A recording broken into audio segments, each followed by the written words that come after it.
The door was half open when I got home. That should have been my first clue. It was a Thursday afternoon.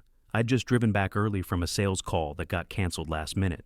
Figured I'd surprise everyone. Maybe grab lunch with my fiancée, joke around with her parents a bit.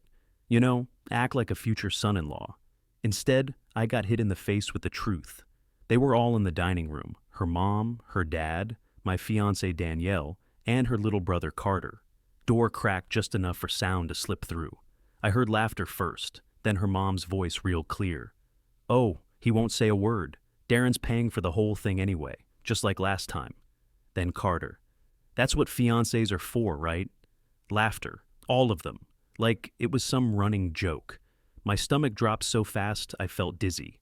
I stood in the hallway frozen, one hand on the wall to steady myself, the other gripping the manila folder I'd printed out with our venue options. Pages curling up in my fist. They hadn't seen me. Thank God. I backed away slow, like my legs were on autopilot. No sound, no door creaks. I made it outside and slammed the truck door harder than I meant to. The folder was still in my hand, bent and useless now. I tossed it onto the passenger seat and just sat there, engine off, keys dangling from the ignition. I could still hear their voices in my head, that easy laughter, like I was some idiot punching in a credit card. I pulled out my phone and called Mark. He picked up fast. "What's up?" "They're setting me up again," I said. My voice was tight. I hadn't even realized I was shaking. "I don't think I can go through with this. Quick note before we keep going. Before listening, share which city or country you're watching from." Mark didn't say anything at first. Then, "Again? You sure?" I heard them, all of them, laughing about how I'm covering the whole wedding. Her mom said, "Just like last time." Mark swore under his breath. "You gotta be kidding me. I wish I was." I rubbed my face hard, like that would erase the sound of their voices. I knew they were shady, but I didn't think they'd try to run it back. "You're not crazy, man," Mark said. "But you better wake up. You already got burned once." I stared at the cracked dashboard. I knew he was right. "They're not getting me a second time," I said. "Not again." And I meant every single word. I sat in that truck for over an hour, barely moving, just breathing and trying not to lose it. My heart was still pounding from what I'd heard, but none of it was new. Not really. I'd seen this playbook before. I just didn't want to admit they were dusting it off again. 5 years ago, Carter was unemployed. No savings, no steady work. Living off their parents' couch after quitting 2 jobs in the same year. Danielle's mom pulled me aside one day. Real sweet voice, fake, soft tone. Said they just needed a little help. That's the exact phrase she used. A little help. $18,000. That was my little help. Money I'd saved since high school. I skipped spring breaks, kept driving the same beat-up Corolla, worked 2 jobs during college. That was supposed to be for a down payment on a house. Our house. But I handed it over like a dumbass because they swore it was temporary. They even called it a family loan, like that made it legit. Carter's wedding was huge. Tux rentals, a full rooftop reception, dance floor with lights under the glass. Open bar, live band. Her parents told everyone how proud they were to give their son the wedding of his dreams. And me? I stood near the coat rack in a $200 suit that didn't quite fit, drinking watered-down bourbon and thinking, next time, it'll be my turn. I didn't say a damn word back then. Not when her mom told me, "You're young, you'll bounce back." Like 18 grand wasn't a big deal. Not when I had to drop out of my grad program and take on night shifts just to catch up on bills. Not even when Danielle said, "It was the right thing to do, babe. You did the right thing."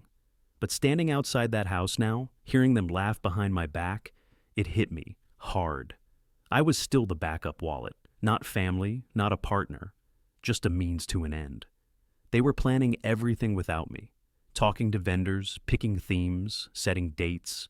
Danielle never asked what I wanted or how much I could actually afford. I hadn't even signed a single contract yet, and somehow I was already on the hook for it all. I gripped the steering wheel until my knuckles turned white. My reflection in the rearview mirror didn't even look like me. Eyes bloodshot, jaw clenched so tight it hurt. Never again. I said it out loud. Never again. This wasn't going to be another Carter wedding, with me paying the bill and standing in the shadows like some disposable sidekick.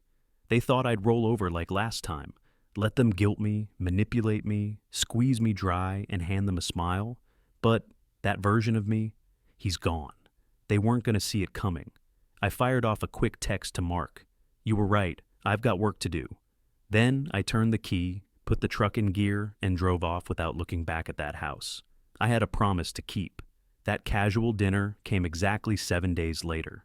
Danielle told me her mom was making meatloaf and mashed potatoes. Just the 5 of us, real low-key. I already knew better, but I played dumb. Smiled, said, "Sounds great," and brought a bottle of wine like I didn't have suspicions screaming in my head. We walked into their place and it was crystal clear this wasn't some laid-back family meal. The dining table was set with white linen, tall candles, and that bone china they only use when someone dies or graduates. Silverware polished, cloth napkins folded into little fans. Even Carter wore a blazer, and the guy doesn't even own socks half the time. I didn't say a word, just sat down and waited. Dinner started off fake as hell. Everyone was too nice, too smiley. Her mom kept filling my glass, her dad kept complimenting my strong shoulders. It was like being groomed by a cult. Halfway through the meal, right after I cut into a dry chunk of roast, her mom set her fork down and cleared her throat. "We thought it would be so special," she said, smiling like she was about to announce a pregnancy. "To combine your wedding with Carter and Megan's 5-year anniversary." I blinked, just blinked. I didn't even get the sentence at first. Then Carter jumped in, grinning like a used car salesman. He reached under the table and pulled out a thick folder, tabs, colored labels, printed spreadsheets. "Check this out," he said. "We've got a timeline, seating chart, everything. Of course, you'll get your own vows and cake, but we'll share the venue and DJ." I looked down at that folder. They'd planned it, all of it, behind our backs. And now they were dropping it on me like it was some big happy surprise. My body didn't move, but inside, something snapped clean in half. They all stared at me, waiting, like I was supposed to throw my arms open and say, "Wow, what an honor to share my wedding day with Carter and his wife." I forced a smile so tight it made my jaw ache. "I'll need to think about it," I said, slow and flat. Silence. Every fork froze midair. Her dad chuckled and reached across the table to slap my back like we were old poker buddies. "That's why you'll handle the finances," he said. "You're the dependable one." I nodded, still smiling. Couldn't even taste the food anymore. I didn't care. I was done eating their lies. Let them think they had me. Let them believe I'd fall in line again. Smile, nod, pay, shut up. That's what they expected. But while they were patting each other on the back, I was watching, listening, locking it all in. Danielle sat beside me, quiet, sipping her wine and not making eye contact. That told me everything I needed to know. She knew. Maybe not the whole plan, but enough. I excused myself to the bathroom, stood in front of the mirror, and whispered under my breath, "They think I'm the same guy I was 5 years ago." I wasn't. When I came back, Carter was flipping through that folder like it was a done deal. "We already emailed the vendors to ask about combo discounts," he said. "Smart," I said, still smiling. "Real efficient." The rest of dinner dragged on. They toasted tough family. Her mom hugged me tight at the door like she'd just pulled off a heist. When we got in the car, Danielle finally looked over and said, "I didn't know they were going to do all that." "Yeah," I said. "Neither did I." And I left it at that. Let her think I was processing. Let them all think I was caving. Because what they didn't know, I was done being their doormat. And they were about to find out exactly what that meant. After everyone went to bed that night, I didn't head straight for the door. I leaned against the car and said, "You know what? I'm too tired to drive home tonight. Might just crash in the guest room." Danielle looked surprised, but not suspicious. "Sure," she said. "Mom won't mind." Exactly what I wanted to hear. An hour later, everyone had gone to bed. Her dad's snores carried down the hallway, low and steady. I lay there in the dark, staring at the ceiling, waiting. When the house finally went silent, I got up and slipped into the office off the kitchen. Her mom's computer sat on the old oak desk. Big monitor, no password, figures. I moved fast, every click louder than I wanted. My palms were sweating, heart punching against my ribs. Inbox, search bar. I typed my name first, Darren, nothing. Then I tried wedding, and that's when it popped up. Vendor payments, Darren. My gut twisted before I even opened it. There were 12 emails in the chain, going back 3 months. Her mom had been talking directly with the venue coordinator, the DJ, the catering manager, every vendor you could imagine. Every message included my name and my card number in the confirmation details. She wrote things like, "He's taking care of it personally. You can put the deposit under his file. They must have reused my old card info from Carter's wedding. Same bank, same account I had used for their family loan." And at the bottom of one thread, there was a running total, 68,470. I scrolled faster, jaw tight. There was even a PDF attached for tuxedo orders. One of them marked Carter copy, Darren payment. The suit matched the exact colors from Carter's wedding 5 years ago. My name was listed as the paying client, my credit card info, my email address. I sat back and just stared at the screen. The air felt heavy, like it was pressing down on me, trying to keep me quiet. This wasn't just disrespect anymore. This was theft. I grabbed my phone, opened the camera, and started taking screenshots of everything. Emails, totals, attachments, contact lists. I forwarded each one to my secure folder. Every single message got backed up twice. When I was done, I closed all the windows, cleared the history, and shut the computer down. I stood there a second longer, listening to the hum of the fridge in the kitchen. My hands were still shaking. I walked out onto the back porch and called Mark. He answered on the second ring. "Tell me you're not calling from their house." "I am," I said. My voice came out low, almost calm. "They've been planning this behind my back for months." "What do you mean planning?" "They told every vendor I'd cover the costs, 68 grand, venue, catering, DJ, all of it. They even used my credit card info." "Jesus, man!" "This isn't just them being greedy," I said. "This is fraud." Mark went quiet. Then he said, "You need to get out of there, tonight." "Not yet," I said, staring into the dark yard. "They think I'm sleeping upstairs. Tomorrow, I'll play along. But now I know exactly what I'm dealing with." I hung up and slipped back inside, careful not to wake anyone. As I passed their family photos on the hallway wall, smiling faces, matching sweaters, I felt something inside me go cold. They wanted a provider, not a partner. Fine. They were about to meet the version of me that doesn't get played. By morning, I already had a plan. I left her parents' house before anyone woke up, drove straight home, and locked the door behind me. Laptop open, phone plugged in, coffee untouched. First move, change every password I had. Bank, cards, email, the works. Then I called the tuck shop and canceled the second order, the one matching Carter's wedding colors. The clerk hesitated, said the order was confirmed by a family member. I said, "It's my credit card, cancel it now." Next, I went through my accounts line by line. Every unauthorized transaction got flagged. Every payment request from a vendor got reported. Then I called my bank, explained everything. Fraud claim filed before 9 a.m. By noon, I felt like I could breathe again. Barely. That afternoon, my phone buzzed. Carter. I almost ignored it, but curiosity won. "Hey, big guy," he said, voice too cheerful. "How's it going?" "Busy," I said. Yeah, I bet. Look, I was thinking, you and me should grab a beer soon. I've got a few leads for you. Some solid job openings, real good pay." He was fishing. I could hear it. "Nice of you," I said. "What's the catch?" He laughed. "No catch, just family helping family." Then he slid it in like it was nothing. "Hey, you haven't confirmed the venue yet, right? We just want to make sure the deposit's set before the next payment hits." There it was, smooth as ever. I leaned back in my chair. "I'll handle my end," I said. "Don't worry about it." Cool, he said quickly.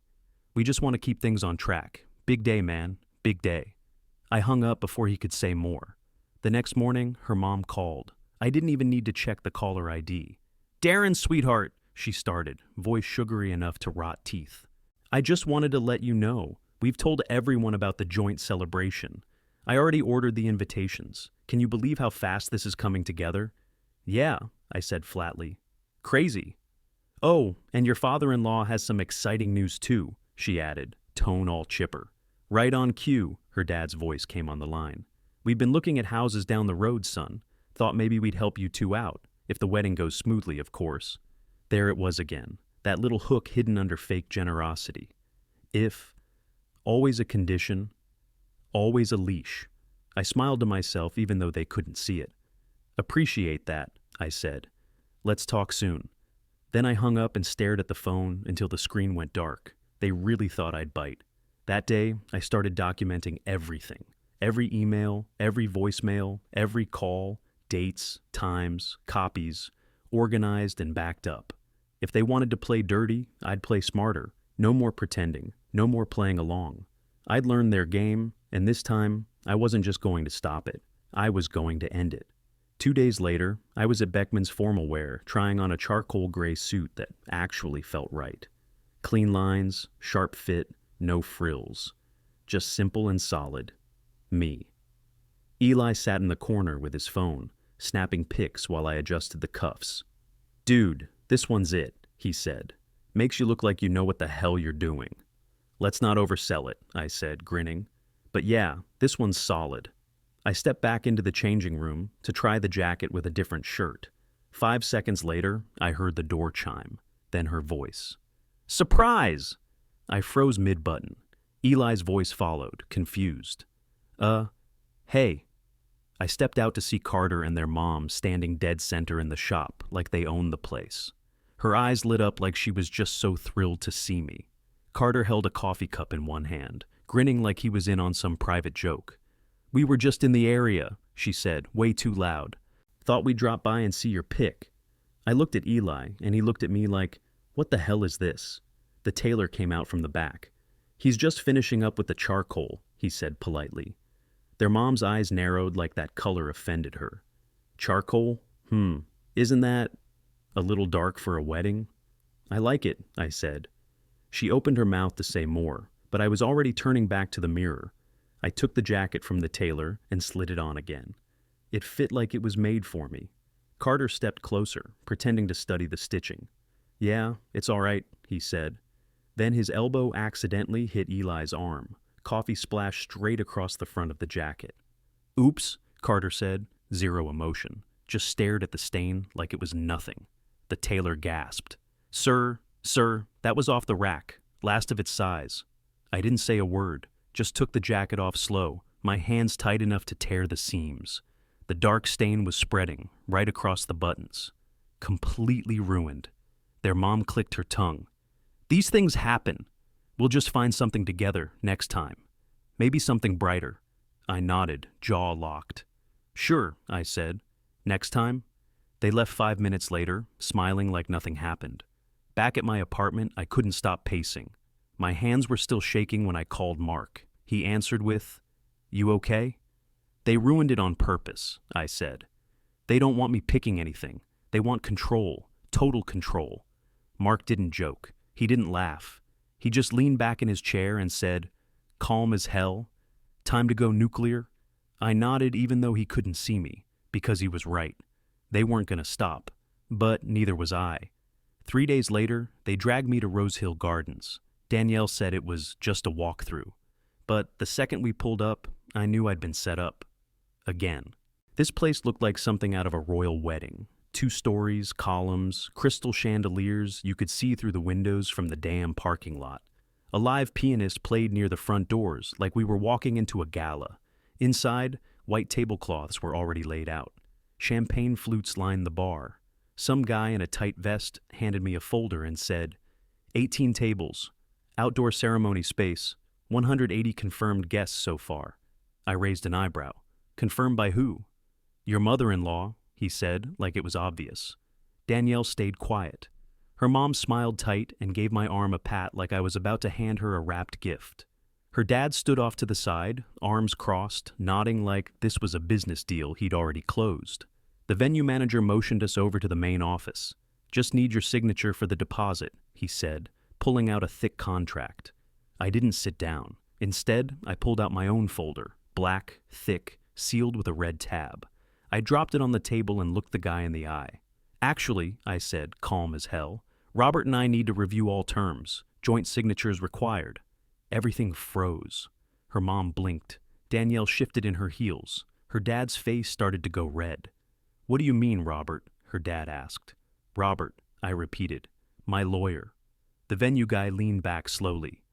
There's already a signature and card info on file from an earlier arrangement. I nodded. Yeah, that's why we're here.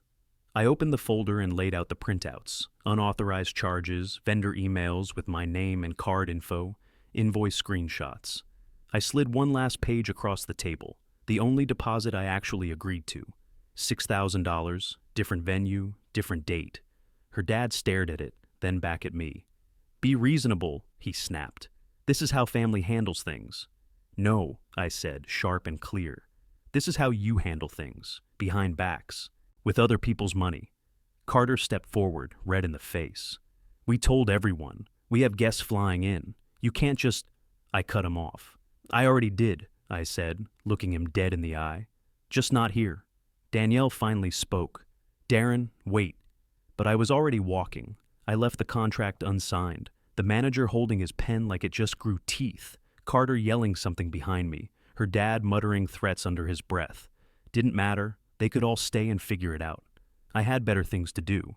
The next day I stood on a dock beside a lake, tie in my pocket, sun on my face, and 25 real people around me who actually gave a damn. No chandeliers, no fake smiles, no Carter.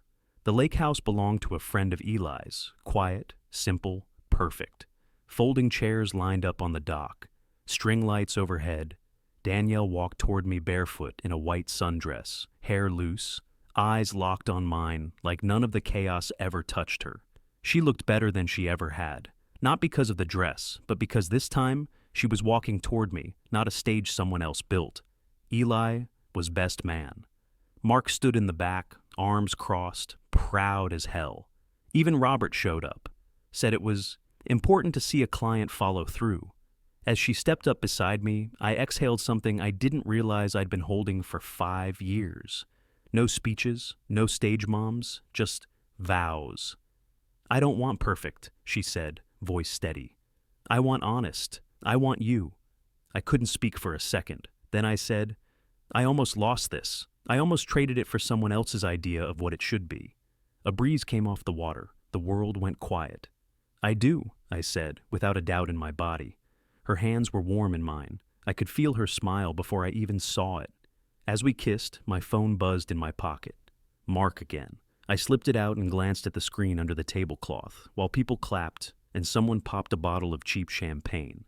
"Mark, Carter's blowing up, blaming your fiancée's mom. Venue won't release them until balance is secured. 63 grand, LOL. I showed Danielle. She laughed into her glass. Across town, there were 180 people in formal wear, standing around confused. No groom, no bride, no planner, just a pissed-off venue manager with a clipboard and a thick bill her parents never expected to hold. All that drama, all that control, and in the end, they got stuck with their own lie. And us? We got peace. Later that night, I stood barefoot at the edge of the dock, holding Danielle's hand, watching the lights reflect off the water. That $6,000 I'd dropped for the lake house rental, best money I'd ever spent. No trap, no pressure, no strings, just us. And the life we chose. The next morning, they showed up at our door, her parents and Carter, all 3 of them storming out of a black SUV like they were about to serve warrants. Her mom was already crying, her dad's face was beet red, and he clutched a fat folder like it was a weapon. Carter had his arms crossed, mouth twisted, like he was doing me a favor just by standing there. "You're not getting away with this," her dad growled before I even had the chance to say hello. I opened the door wider. "Come in." Robert stood just inside the living room, cool as ever, arms behind his back like he was waiting for a meeting to start. They stepped in like they owned the place. Big mistake. I walked to the dining table, pulled out a chair, and opened my folder. "Let's go over the numbers," I said, laying down the first sheet, credit card statements. "That's my card, charges tied to vendors I never agreed to." Next, I slid over a printout of the emails. "That's your wife," I said to her dad, pretending to speak for me. Then I pulled out my phone and hit play. Carter's voice came through the speaker loud and clear. "He'll pay for everything. That's what he's for." Her dad went pale. His mouth opened, but nothing came out. "You recorded us?" he finally croaked. "Perfectly legal," Robert said before I could answer. "One-party consent state. You committed fraud." Her mom dropped onto the couch, face in her hands, mascara streaking down her cheeks. "How could you do this to your family?" I didn't flinch. "I didn't," I said. "You did this to me. I just stopped letting it happen. Carter stepped forward, voice defensive. Look, we were just trying to help. It got complicated, okay? Everyone already thought it was happening. Robert cut him off. That retirement fund your dad tapped, that liability's on you guys now. He signed the vendor agreements, not Darren. Her dad finally sank into a chair, folder limp in his hands. I stood up, walked to the door, and held it open. Thanks for coming, I said, but I don't owe you anymore. They filed out slowly, stunned silent. Carter was the last one through. He turned at the threshold, voice low and bitter. You'll regret this. I looked him straight in the eye. Already did, I said, and closed the door behind him. Robert clapped a hand on my back. You're free now. And this time, I actually believed it.